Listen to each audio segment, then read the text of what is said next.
এদিকে বিমানের Manchester two Sylhet flight বন্ধের পরিকল্পনার প্রতিবাদে ৬ দফা দাবি নিয়ে ম্যানচেস্টার সহকারী হাইকমিশনারের কাছে স্মারকলিপি প্রদান করা হয়েছে। বিস্তারিত জানাচ্ছেন আমাদের ম্যানচেস্টার প্রতিনিধি শাহ কাইয়ুম। সিনিয়র সিটিজেন ব্রাডফুডের উদ্যোগে ম্যানচেস্টার থেকে বাংলাদেশ বিমানের ফ্লাইট বন্ধের প্রতিবাদে গ্রেটার ম্যানচেস্টার সহকারী হাইকমিশনারের কাছে স্মারকলিপি দেন সংগঠনের নেতৃবৃন্দ সোমবার।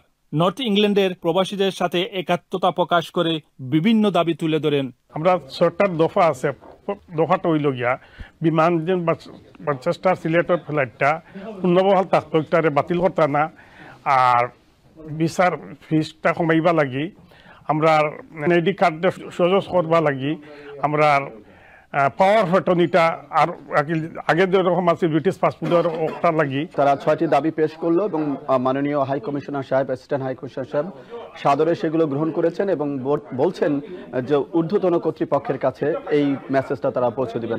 আগতরা বলেন, ম্যানচেস্টার রুটে ফ্লাইট বহাল রাখা ও সিলেট এয়ারপোর্টকে পূর্ণাঙ্গ ইন্টারন্যাশনাল ও অন্যান্য এয়ারলাইন্সগুলোকে অবতরণের পারমিশন দেওয়ার আহ্বান জানান।